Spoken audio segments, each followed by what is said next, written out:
okay so ဒီ height ကိုဆက်စကြုံဝင်လို့ရှိရင်ဒီမျိုးပါပဲမြင်ရမယ်အဲ့မှာမှချိပြီးသားဟာပေါ့နော်အတစ်ထပ်ထပ်ခြင်းနဲ့ဆိုလို့ရှိရင်တော့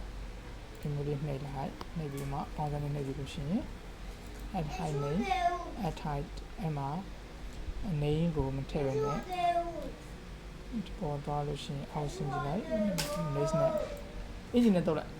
enter the name of height ဆိုတော့ enter the name ဟာမရှိဘဲနဲ့ထည့်လို့မရဘူးဆိုတော့ပေါ်ပြန်သွားပြီးတော့မှ enter the name of height မှာ mt1 ဆိုတော့နောက်တစ်ခုကနဲ့ပြီးတော့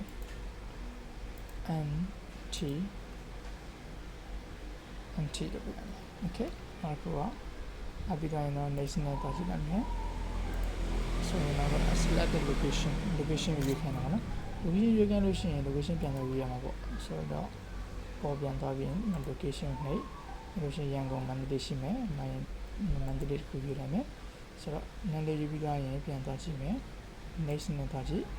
select the date of the height so date of the height date မှာ pick အဲ့ဒါလို့ရှိရင်ဒီမှာ9ရက်နေ့ကိုရွေးလိုက်မှာနော်28ရက်နေ့မရွေးဘဲနဲ့9ရက်နေ့ကိုရွေးလိုက်တယ် okay နဲ့လိုက်တယ်ပြီးရင်9ရက်ရွေးပြီးသွားပြီရွေးတိုင်းမှာ next နဲ့နှိပ်ကြည့်လိုက်လို့ရှိရင် choose a valid date ကိုပြောတာပေါ့နော် valid date ဆိုတော့အဲ့မှာပြန်ရွေးရမှာပေါ့နော် date 28ရက်နေ့ပဲရွေးလိုက်မယ် okay နဲ့28ရက်နေ့ရွေးလိုက်ရင်တော့ဘယ်ရောက်ပါစေနော် select parking availability ဆိုတော့parking နဲ့ရွေးမယ် yes နဲ့နှိပ်ပြီးသွားရင်တော့land ကိုပါမယ်နော် enter the land of the height okay so land မှာဘာရေးရမလဲဆိုတော့နော်land ကို200ထားလိုက်မယ်200ထားလိုက်ပြီးတော့မှ rapid difficulty ရောက်တော့မှာနော် next ကိုနှိပ် select the difficulty level require fee ပါ level ဆိုတော့ဒီမှာ difficulty level ကိုlow ပဲထားလိုက်မယ်ပြီးတော့ estimated duration နဲ့ discretion ဒီ discretion ကိုရောက်တော့မှာပေါ့နော် next နဲ့ရောက်သွားလို့ရှိရင်တော့ please under the brief discretion ဆိုပြီးပေါ်ပြောမယ် brief discretion မှာဘာပြရမလဲဆိုတော့ hello လို့ပဲပြလိုက်မယ်နော် h hello ဆိုတော့ hello ရောက်လာပြီဆိုရင် next နဲ့တွားကြည့်လိုက်ဆိုရင် estimated duration နဲ့ elevation gain ကမပါခဲ့ဘူးပေါ့နော်ဆိုတော့ဒီမှာကတော့ anti elevation Mandalay date and parking yes then height 200 hello ဒီနှစ်ခုပြန်သွားထည့်ခြင်းလို့ဆိုရင်တော့ back နဲ့ပြန်သွားပြီးတော့မှ estimated height မှာ2မှာကျတော့600လောက်ထားလိုက်ပြီနော်ပြီးရင် next နဲ့သွားကြည့်လိုက်ရင် Mandalay Mandalay 78 yes then height 200 difficulty discretion estimated to duration elevation gain နဲ့ပြီး save ကိုနှိပ်လိုက်တာနဲ့ high data successful လို့ပြောမယ်ပြောပြီးတော့ဒီနားရောက်တယ်ဆိုတော့ခုန mt1 ဒီမှာက nt ဆိုတော့ okay ဆိုတော့အဲ့ nt မှာကိုပြင်ချင်တာပြင်လို့ရမှာ Mandalay 2နဲ့ဆိုတော့ပြင်ရတယ်နော်ပြင်နေတယ်ဆိုလို့ရှိရင်တော့ edit နဲ့ပြင်လို့ရတယ် edit ဆိုတော့ဒီ Mandalay နေရာမှာ Mandalay မထားတော့ဘူးရန်ကုန်လို့ပြင်ရမယ် okay ပြီးရင်တော့ next နဲ့သွားပြီးရင် save ကိုနှိပ်လိုက်မယ်ရန်ကုန်ပြောင်းသွားပြီ save ကိုနှိပ်လိုက်မယ်ဆိုတော့ hide data save successfully ဆိုတော့ဒီမှာရန်ကုန်ပြောင်းသွားပြီမှန်တယ် okay နောက်ကိုကျတော့ဟာ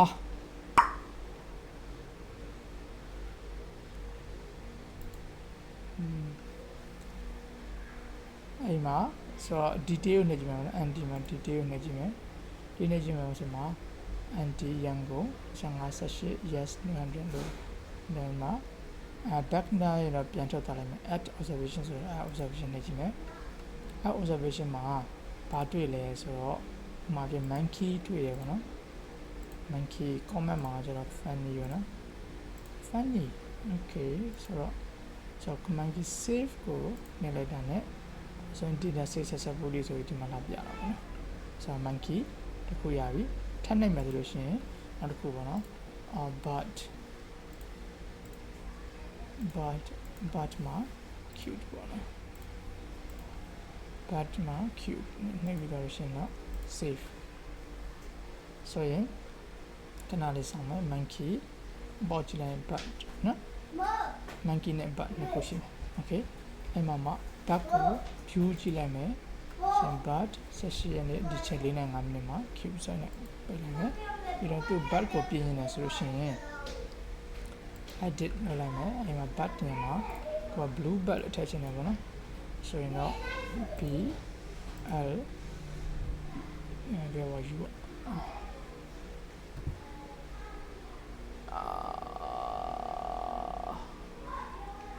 u e so space ချလိုက် blue but နော်being safe နဲ့ resolution observation data successfully နဲ့ပြန်ပြမယ်ပြီးရင်ဒီကနေ့ blue but မှာပြောင်းသွားနော်ဒါ monkey ရ monkey တိုင်းပဲ blue but ပြောင်းသွားမယ်ဒီ blue but ကိုမဖြတ်ဘူးဒီ monkey ကိုဖြတ်ချင်တယ်ဆိုရင်တော့ delete ကိုနှိပ်လိုက်မယ် are you sure you want to delete this observation နော်အဲဆိုရင်တော့ no နဲ့နှိပ်လိုက်ရင်တော့မတားဖြစ်ဘူး yes နဲ့နှိပ်လိုက်ရင်တော့ monkey ရမရှိတော့ observation deleted နော် blue but ကိုပဲကျန်တော့မှာ okay so တန်းပြန်ထပ်ပြီးလို့ရှိရင် empty1 empty2 နှစ်ခုရှိမယ်အဲ့မှာ search button လေးကိုနှိပ်ပြီးတော့မှရှာကြည့်ဆိုတော့ m နဲ့စာရှာကြည့်မယ်ဆိုရင်ဒီမှာ empty1 တစ်ခုပဲပြတော့ဘူးเนาะအဲ့ဒါမဟုတ်ဘူးသူက n နဲ့စာရပဲရှာမယ်ဆိုရင် empty တစ်ခုပဲပြမယ်အဲ့လိုပါเนาะ okay နော်နှစ်ခုစလုံးပြမယ်အဲ့မှာကိုက advanced search နဲ့ပြချင်တယ်ဆိုရင် advanced search နဲ့ advanced search မှာ name နဲ့ရှာချင်တာလားဒါမှပါနဲ့နှိပ်ကြည့်လိုက်ရင် please enter the at least one search criteria name location date or land တော့ okay နေလိုက်မယ်နော်ဆိုတော့အဲ့မှာ enter name နဲ့ရှာမယ်ဆိုလို့ရှိရင်ကို n နဲ့စချင်တယ် nt ပေါ့နော် nt နဲ့စမှသွားမယ်ဆိုလို့ရှိရင်တော့search version nt တခုပဲပြမယ်အဲ့လိုမျိုးမဟုတ်ဘူးကိုက advanced search မှာlocation နဲ့ရှာမယ် location နဲ့ရှာခြင်းနဲ့ဆိုရင်လည်းရတယ် location နဲ့ရှာခြင်းနဲ့ဆိုရင်တော့Mandalay ကိုရှာမယ်လို့ရှိရင် search နဲ့ဆို empty1 Mandalay okay အဲ့လိုမျိုးမဟုတ်ဘူးကိုက empty1 Mandalay စာနဲ့မရှာဘူးကိုက200နဲ့ရှာတော့နော် okay ဆို date နဲ့ရှာမယ် date နဲ့ရှာ18ရက်နေ့ date နဲ့ okay 18ရက် date နဲ့ဆိုရင်တော့ search နဲ့တိုင်းတော့18ရက်နေ့ date 18ရက် date 2နေရပါနော် date ကတော့2နေတယ် okay နောက်တစ်ခုမှာဒါ land date နဲ့ရှာပြီးတော့ land နဲ့ရှာပြီးတော့နော် land မှာ200နဲ့ရှာကြည့်မယ်ဒါလည်းနှစ်ခုတူတူပဲ200ဖြစ်အဲဆိုလို့ရှိရင်ဒီမှာသူ့ရဲ့ detail ကြည့်လိုက်ရင်200သူ့ရဲ့ detail ကြည့်လိုက်ရင်လည်း200ဆိုတော့200နေဆိုတော့ okay အဲဆိုရင်သူ့ edit လုပ်လိုက်မှာပေါ့နော် edit လုပ်လိုက်မယ်သူ့ရန်ကို edit လုပ်လိုက်မယ် edit ကို land ကို200မထားတော့600ထားလိုက် okay ဆိုတော့ဒီမှာ600 and save I did that successfully ဆိုတော့ဒီမှာ600ဖြစ်သွားမှာပေါ့နော် advanced search ကိုနှိပ်မယ်600တန်းနှိပ်လိုက်လို့ရှိရင် search ရန်ကုန်တစ်ခုပဲထွက်လာနော် okay ကိုကဒီမှာ location တွေ name တွေရေးပြီးသွားပြီပြန်ဖြတ်ချင်တယ်ဆိုလို့ရှိရင်ဒီမှာ clear နှိပ်ပြီးပြန်ဖြတ်လို့ရတာပေါ့နော် okay ဆိုတော့ဘာမှမပါဘဲနဲ့နှိပ်ရင်တော့ဘာမှပေါ်လာမှာမဟုတ်ပါဘူးဒီမှာ200နဲ့နှိပ်ပြီးတော့မှထွက်မှရမှာပေါ့နော်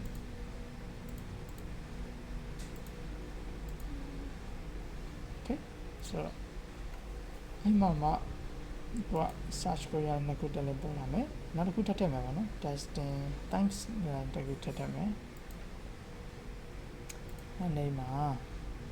ဒီ thanks ဆိုတာအားလေးကို location ကိုကျတော့တဝက်ထည့်လိုက်မယ် date ကိုကျတော့28ရက်နေ့ date ထည့်လိုက်မယ်ပြီးတော့ parking available ကိုကျတော့ yes land ကိုကျတော့900 difficulty ကကျတော့ medium ကျတော့5 education ကကျတော့980 okay ဒီမှာကျတော့လေ hello and next နောက်တိုင်းလည်းဝင်လာပြီဆိုလို့ရှိရင် save နဲ့လိုက်မယ် hide data save successfully လို့လာပြရမယ်နော် empty1 empty thanks တော့ခုပါနော်တော့ခုဖြစ်တယ်အဲ့မှာကိုကဒီ empty1 ကိုဖြစ်လိုက်မယ် empty1 ကို delete နဲ့ဖြစ်လိုက်မယ်ဒါဆို show you delete ဆို yes နဲ့လိုက်လို့ရှိရင်တော့ရှိတော့ anti times နှစ်ခုပဲကျန်တော့မယ် okay ဆိုတော့အဲ့လိုမဟုတ်ဘူးဒီ delete all နဲ့နှိပ်မယ်ဆိုရင်တော့အကုန်လုံးပြတ်သွားမှာပေါ့နော် delete all ရှင်းနှိပ်မယ် I sure you want to delete all hide ဆိုလို့ရှိရင် no နဲ့ထည့်လိုက်တော့မပြဘူးဒါလို့ဒီဖြတ်ပြီးဆိုလို့ရှိရင်တော့ yes နဲ့နှိပ်လိုက်all hide was deleted successfully okay နော်ကျေးဇူးတင်ပါတယ်